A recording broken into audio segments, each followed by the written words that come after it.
너희를 위하여 행하시는 구원을 보라. 오늘 이 약속의 말씀이 우리의 삶에 그대로 이루어지기를 소망합니다. 구원을 보라. 여러분 어떻게 생각하십니까? 구원이 보여지나요? 구원이 느껴지나요? 구원을 보라. 이걸 어떻게 우리 마음에 받아들일 수 있을까요? 알렉 모티어가 이런 질문을 받았습니다. 구약과 신약은 어떻게 연결되어집니까? 마찬가지로 아니 성경 말씀이 내 삶하고 무슨 상관이 있습니까? 마찬가지로 내가 결혼 전과 결혼 이후가 믿는 사람은 어떻게 연결되어집니까? 저는 다 똑같은 메시지라고 생각되어집니다. 만약 이스라엘 사람에게 당신은 누구이십니까? 묻는다면 누구라도 그 중에 한 사람 딱 꼽아서 물어보면 그들은 이렇게 대답할 거라는 거예요. 우리는 원래 다른 나라 살았습니다. 그런데 그냥 그 어린 양의 피로 살게 되어져서 한 중보자가 나타나 우리를 인도하여서 그곳에서 나오게 되었고, 그리고 약속의 땅으로 들어가게 되었는데 아직 완전히 약속의 땅에 도착한 것은 아닙니다. 놀라운 건 신약 성경도 똑같이 표현할 수 있다는 거예요. 우리가 원래 다른 나라 살았는데 어린 양의 피로 구원을 받아서 한 중보자가 우리를 도와주셔서 이제는 약속의 땅으로 들어가게 되었다라는 것입니다. 성경 말씀이 나와 무슨 상관이 있냐? 똑같은 원리가 적용되어져요. 하나님이 다른 나라 살던 우리에게 어린 양의 피로 인도하셔서 새로운 땅으로 인도해 주십니다. 결혼이라는 게 무엇입니까? 묻는다면, 교회 생활이라는 게 무엇입니까? 묻는다면 교회 생활하는 사람들도 똑같이 표현할 거예요. 우리도 어린 양의 피로 구원받아서 지금 새로운 하나님 나라에 들어가고 있습니다. 그러니까 지금 우리가 읽고 있는 지금 홍해를 건너는 애굽에서 나온 이스라엘 백성의 이 이야기는 우리 삶의 실제적인 많은 부분과 연결되어져 있다라는 것입니다.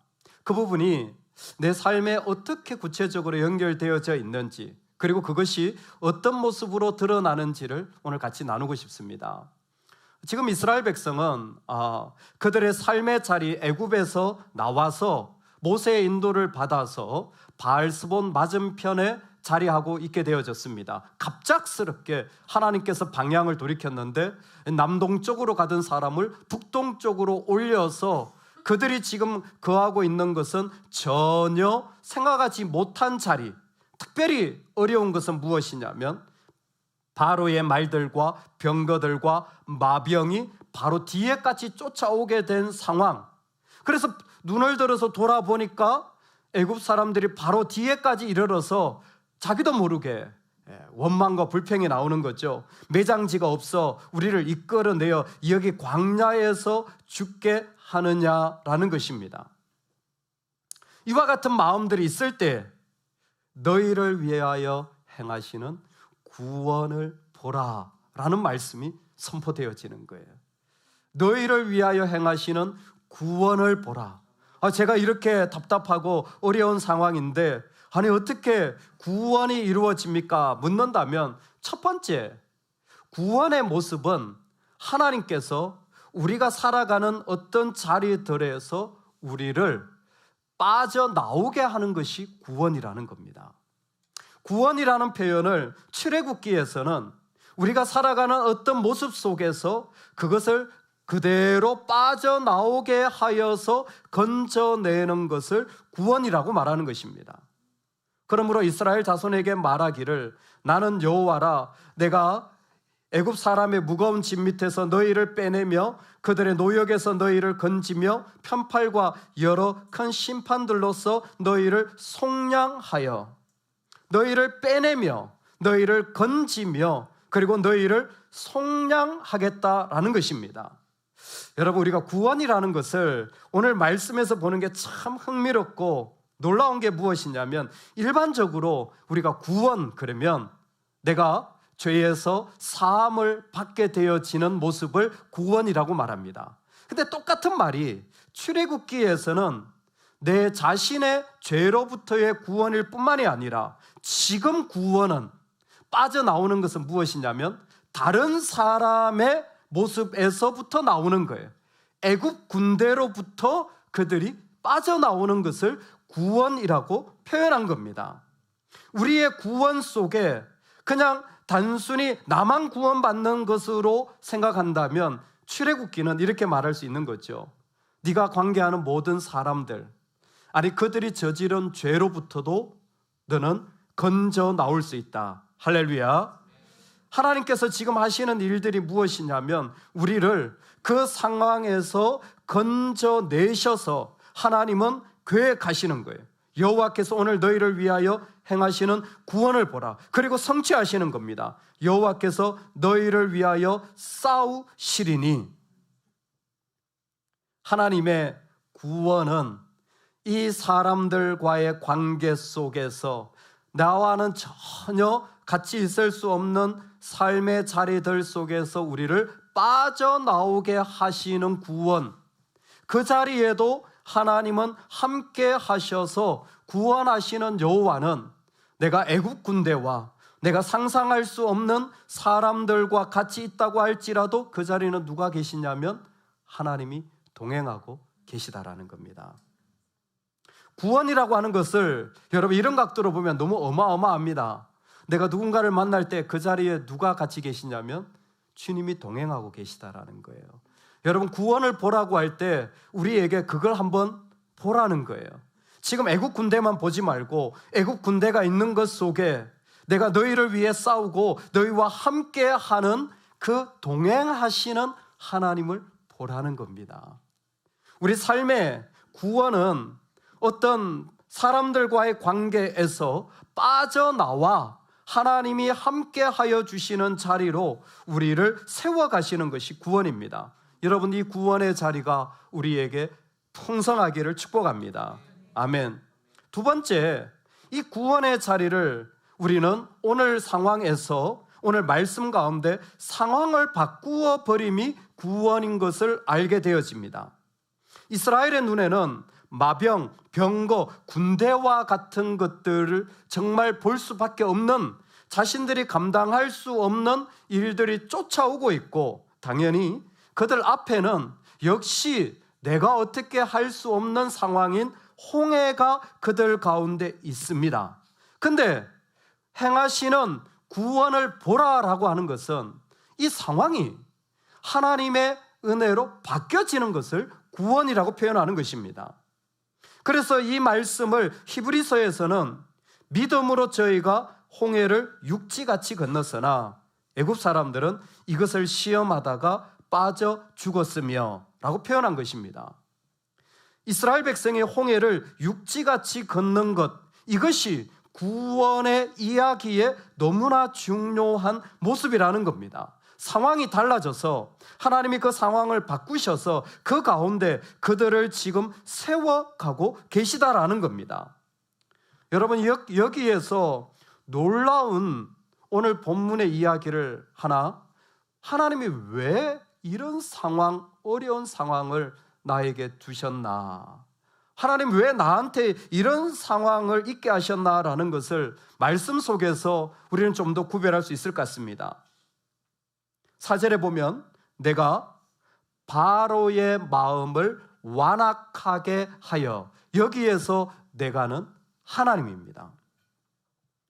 내가 바로의 마음을 완악하게 한즉 바로가 그들의 뒤를 따르리니 내가 그와 그의 온 군대로 말미암아 영광을 얻어 애굽 사람들이 나를 여호와인 줄 알게 하리라 하시매 무리가 그대로 행하니라. 아멘. 여러분 이 말씀을 아무리 봐도 이상한 게 뭐냐면 바로의 마음이 악해졌어요. 근데 그 악해지게 한 분이 누구냐면 하나님이 그러셨다는 거예요. 아니 이스라엘을 애굽에서 끄집어낼 때 바로의 마음을 열어주셔야 되잖아요. 바로의 마음을 부드럽게 해주셔야 되잖아요. 그래서 야 가라, 알았어, 갑자기 은혜를 받아가지고 우와 하나님 계시네 이래야 되는 거 아니에요? 근데 그게 아니라 바로의 마음이 악해졌다. 악하다는 게 뭔지 알죠? 못돼졌다라는 거예요. 정말 그 입에서 안 좋은 말들이 막 쏟아지는 거예요. 그 사람의 의도가 너무 나빠요. 근데 이 일을 누가 하시냐면 하나님이 하신다라는 거예요. 하나님이 이와 같은 상황에 우리를 두신다라는 겁니다. 이것은 우리의 구원의 여정에 대단히 중요한 메시지가 있습니다. 우리가 그냥 믿고 교회 다니는 것 같지만요, 우리는 지금 구원의 길을 걸어가고 있어요. 저도 여러분도 걸어가고 있습니다. 이걸 잘 이해하지 못하실까 봐 이스라엘은 분명하게 하는 거죠. 그들의 구원의 여정이 애굽에 있습니다. 여기에도 그들은 하나님 백성이에요. 근데 애굽에 있다가 광야에 있습니다. 여기에도 하나님의 백성입니다. 그 다음 어딜까요? 가나안 땅이죠. 여기도 하나님의 백성이에요. 우리도 똑같아요. 처음 구원을 받았잖아요. 하나님 백성이에요.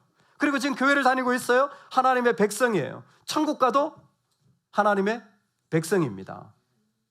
그런데 여기 아주 중요한 분기점이 있어요.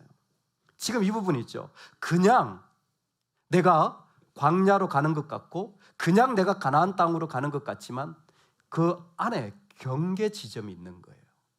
그래서 출애굽기 1장에서 14장까지는 그 경계 지점을 확실히 구분지어서 구원의 이야기만 합니다. 그리고 15장부터 모세의 이야기가 지나면 이제 광야 이야기 시작돼요. 우리는 다 알아요. 다윗이 나오면 광야 가지. 근데 실제로 여러분이 살아가실 때 이 일이 똑같이 일어나요.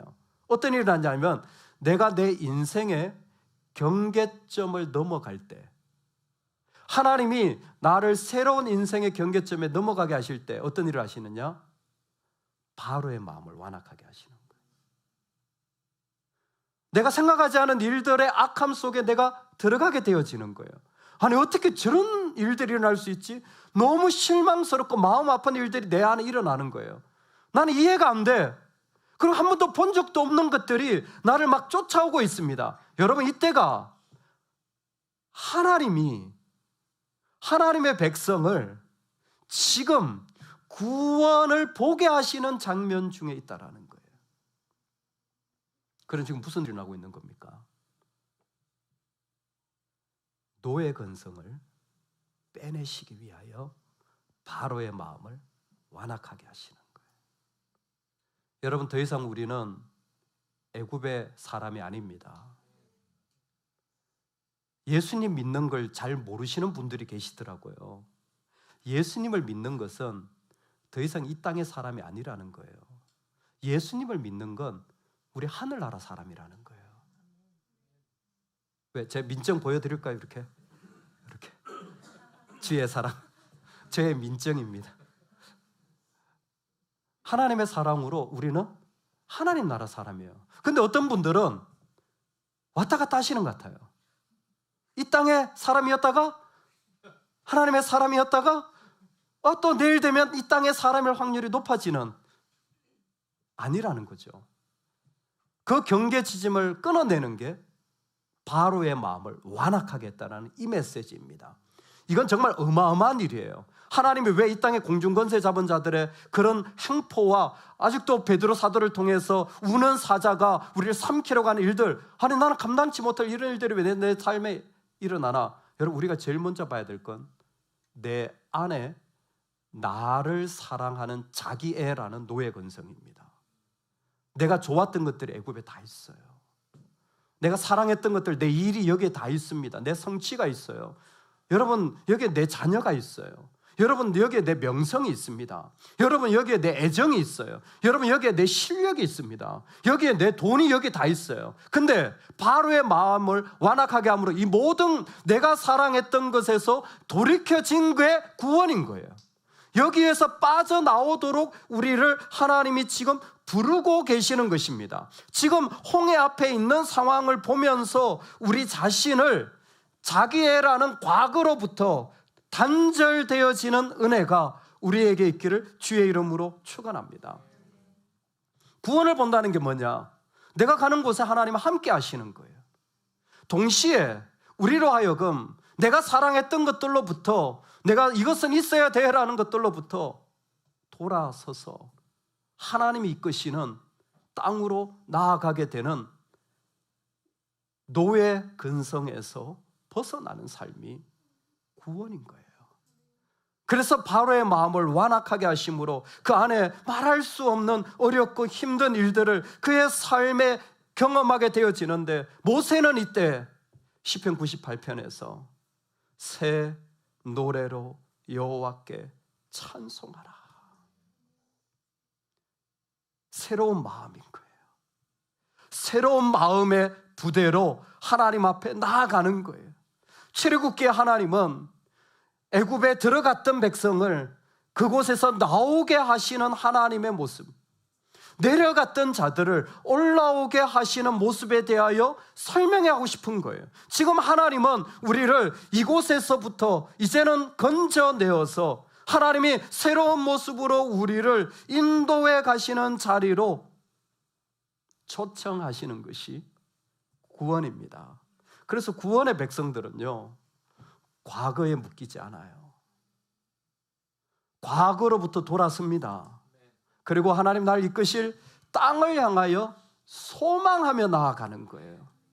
땅을 향하여 기대하며 나아가는 거예요. 그 안에 어떤 어려움이 있더라고 할지라도 내가 영광을 얻을 것이라, 하나님께서 그 가운데 영광을 받으시기 위하여 이끄시는 그 자리를 기대하고 소망하는 것입니다. 오늘 이 말씀에 가장 충격적인 것은 너는 바로의 마음을 완악하게 하셨다라는 말씀일 뿐만이 아니라 너는 가만히 있으라는 말씀이에요. 여러분, 가만히 있으라는 거예요. 여호와께서 너희를 위하여 싸우시리니 너희는 가만히 있을지어다. 여러분, 이 말이 믿겨지십니까? 가만히 있을지어다. 지금 내가 그럴 상황입니까? 그런데요, 구원의 백성들에게는 동행하시는 하나님, 그리고 내 모든 상황을 바꿔주시는 하나님이 계십니까? 안 계십니까? 분명히 계십니다. 내 상황에 동행하시고 내 모든 상황을 바꿔주시는 하나님이 계십니다. 인간은 놀랍게 그 하나님을 믿지 않아요. 그래서 구원을 보라는 이야기는요, 믿음의 이야기로 나올 수밖에 없습니다. 구원을 보라는 것은 우리의 믿음의 이야기예요. 내 믿음이 하나님을 향하여 있느냐 없느냐의 문제예요. 내 안에 하나님의 구원을 얘기한다면 나에게 하나님에 대한 믿음이 있느냐 없느냐는 거예요. 여러분, 믿음이 있으십니까? 이스라엘 백성에게 하나님 이와 같이 말씀하십니다. 가만히 있으라. 하나님, 어떻게 내가 가만히 있을 수 있습니까? 내 마음에 어떻게 평안할 수 있습니까? 어떻게 그냥 아무렇지도 않게 잠이 올 수가 있습니까? 가만히 있어라. 제가 더 놀라운 거 가르쳐 드릴까요? 오늘 하나님 뭐라고 말씀하시냐면 여호와께서 모세에게 이르시되 너는 어찌하여 내게 부르짖느냐. 모세에게 뭐라고 말씀하시냐면 모세야, 너 왜 기도하니? 기도하지 마. 하나님, 어찌하여 내게 부르짖니? 기도하지 마. 할렐루야. 이 얘기가 뭘까요? 이건 기도할 거리가 아니라는 거예요. 하나님이 계신데 이걸 왜 기도하고 앉아있니? 아니, 하나님 옆에 계신데, 하나님이 계신데, 하나님이 동행하시고 바꾸시는데 이걸 가지고 왜 부르짖고 있니? 여러분, 우리 삶에 걸어갈 때에 놀랍게도 이와 같은 마음이 우리 안에도 일어나지 않습니까? 정말 너무나 충격적인 말씀이지 않을 수가 없습니다. 저는 이 장면을 보면서 제가 알고 있는 그 유머가 그대로 생각이 났어요. 한 아이가 그 방에서 기도를 하는데, 아이가 자기 방에서 기도를 하는데 어떻게 하냐면, 하나님 제가 자전거가 필요합니다. 저에게 자전거를 주세요. 막 그렇게 소리를 막 끄락끄락 지르면서 기도를 하니까 아빠가 지나가시다가 애가 하도 깨깨거리면서 소리를 내면서 기도하니까 그 아이한테 그런 거예요. 야, 하나님이 기가 먹으셨냐? 뭘 그렇게 소리를 지르냐? 그랬더니 그 아이가, 하나님 아버지는 들으시는데 우리 아빠는 못 들으시잖아요. 듣고 사달라는 거죠. 아빠가 있으면요, 사줄 줄 믿고 이미 그 마음이 있는 거예요. 근데 우리가 이 땅에 가면서 실제로 하나님을 믿고 살까요? 여러분, 실제 우리가 하나님이 있는 걸 믿고 살까요? 우리에게 진짜 구원을 보라, 나 구원 받았어요, 뭘 더 봅니까? 하는데 진짜 보게 되면 바로 애국, 이 숭악한 사람들 사이에서 하나님이 보입니까? 내가 바꿀 수 없는 홍해, 따라오는 수많은 내 삶의 그림자들, 나를 좌절시키고 힘들게 했던 상처들, 그리고 내가 사랑했던 것들, 여러분, 그 모든 것을 내려놓을 만큼 내가 하나님을 믿고 있습니까? 지금 그 얘기하는 거예요. 하나님을 그 가운데 고백하게 될 때 내가 여호와인 줄 알게 하리라. 하나님을 믿는다는 거죠. 그럴 때에 그 자리는 다른 게 아니라 하나님을 믿으면 달라지는 거예요. 하나님을 믿으면 믿음의 일들이 우리에게 일어나게 되어지는 겁니다. 가만히 있어 주가 하나님 됨을 알지어다. 이건 하나님을 믿으라는 표현이에요. 너 왜 내게 부르짖니? 사실은 기도하지 말라는 말이 아니라 하나님을 믿으라는 거예요. 하나님 믿으라는 거예요. 그래서 이 14장의 마지막 결론이 뭐냐면 놀랍습니다. 14장 31절에 보면 마지막 결론이 여호와와 모세를 믿었더라예요. 구원을 보라 라고 말씀하신 이 말씀의 결론이 여호와와 모세를 믿었더라. 오늘 성경에 나온 이 믿음의 힘이 내 삶에 그대로 이루어지는 은혜가 있기를 원합니다. 이 믿음의 힘이 뭡니까? 바로 이거예요. 여러분, 하나님 믿으십니까? 예수 그리스도가 나의 구주이심을 믿으십니까? 여러분, 그 힘이 여전히 우리에게 일어납니다. 어디에? 내가 살아가는 삶의 자리들 속에, 내가 걸어가는 가정 속에, 교회 속에 그 믿음의 힘이 그대로 오는 거예요. 그게 바로 여호와와 모세를 믿었더라요. 저는 이 말씀을 보면서 모세를 믿었다? 아니, 하나님을 믿었다는 충분히 동의가 되는데 왜 여기에다가 모세를 믿었다가 들어갑니까? 하나님을 믿고 전 목사를 믿었더라. 할렐루야. 아멘 안 하잖아요. 안 하잖아요. 하나님을 믿고 성도님을 믿습니다. 여러분, 이게 말이 됩니까? 모세를 믿었더라가 왜 여기에서 나옵니까? 더 신기한 게 뭔 줄 아세요? 요한복음 5장에 보면 예수님께서 뭐라고 말씀하시냐면 모세를 믿었다면 또 나를 믿었으리니. 아니, 예수님조차 모세를 믿었다면 나를 믿었을 거라고 믿음을 얘기하고 있어요. 제가 어떤 성도님하고 같이 지내다가 좀 마음이 힘들 때 옆에 같이 있어주는 분이 고마워서 성도님 함께 해주셔서 감사해요 그랬더니 그분이 딱 이렇게 정색하며 얘기하시더라고요. 목사님, 사람 믿지 마세요. 나보고 어떻게 하라고? 근데 딱 그러시, 사람 믿지 마세요. 여러분, 무슨 말인지 아시죠?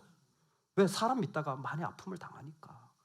그래서 뭐 사국자는 사람은 믿음의 대상이 아니고 사랑의 대상이다, 뭐 그러기도 하잖아요. 다 그러면 똑같은 말이에요. 근데 성경은 모세를 믿었더라요.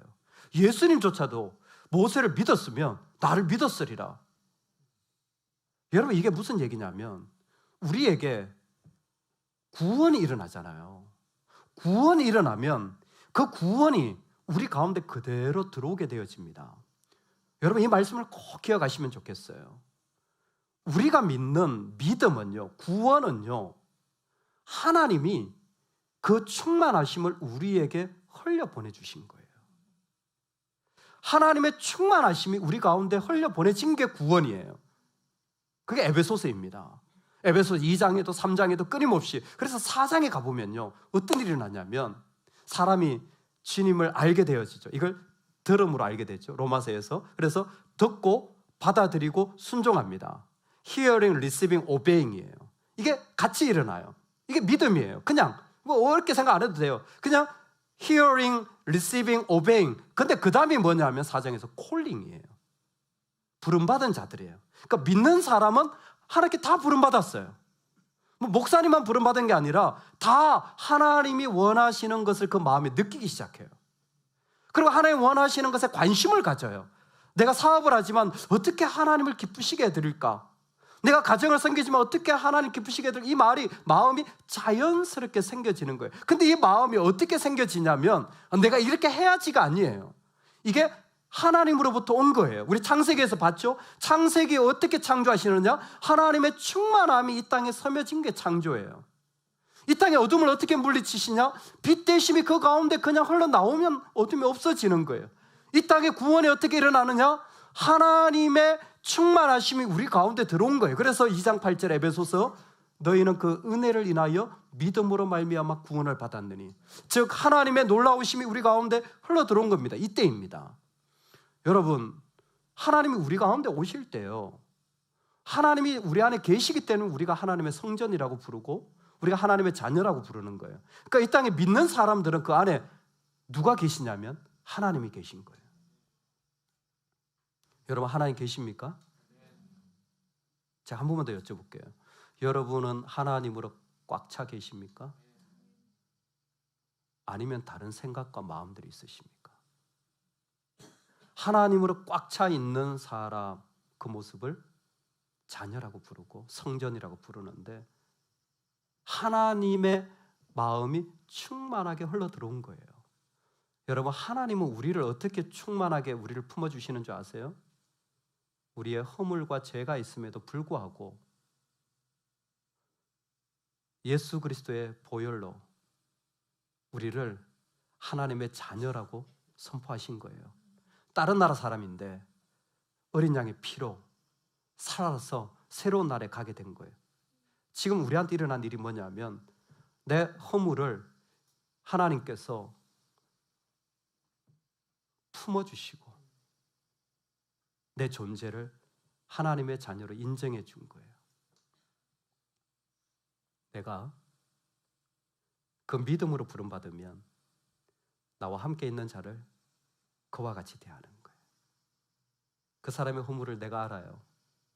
근데 믿는 사람은 그 허물을 내가 품어요. 그리고 그 사람을 통하여 가나안 땅에 들어가 하나님의 영광 받으실 자리를 바라보기 시작하는 거예요. 이게 구원입니다.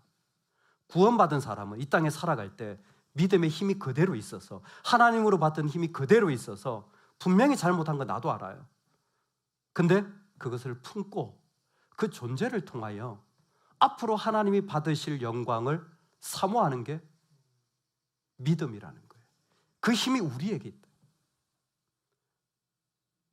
제가 어제 우리 교회 다윗 공동체 초대를 받아서 예배를 드렸습니다. 공동체 첫 모임인데 예배로 드리고 싶습니다. 참 감사하죠. 거기다가 세계적으로 유명한 전하성 목사를 강사로 세웠으니 참 잘하신 겁니다.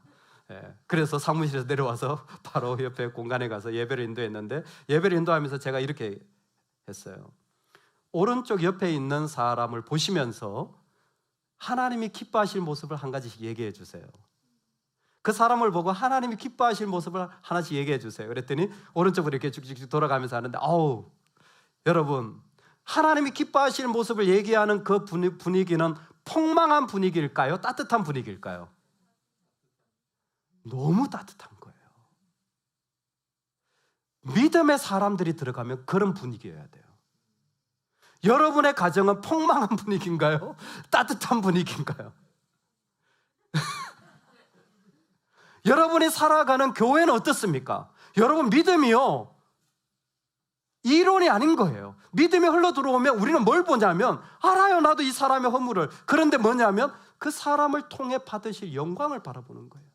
하나님 기뻐하실 그 모습을 바라는 거예요. 하나님도 우리한테 그러신 거예요. 우리를 구원하실 때 우리한테 구원의 이유가 있어서가 아니라 우리의 허물을 보고 하나님이 받으실 영광을 기대하시면서 그 땅을 소망하면서 우리를 건져줬기 때문에, 믿음의 힘이 무엇이냐? 믿는 사람들은요, 그 사람을 만나는데 허물은 품어내고 하나님 받으실 영광을 기대하면서 만나는 거예요.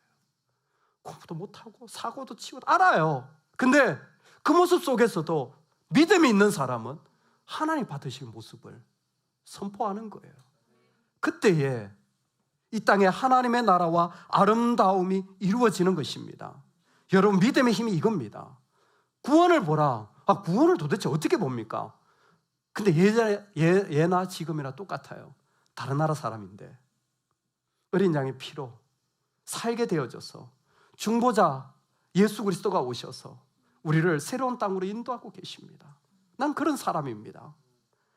도대체 그런 이야기가 어떻게 전해집니까? 한다면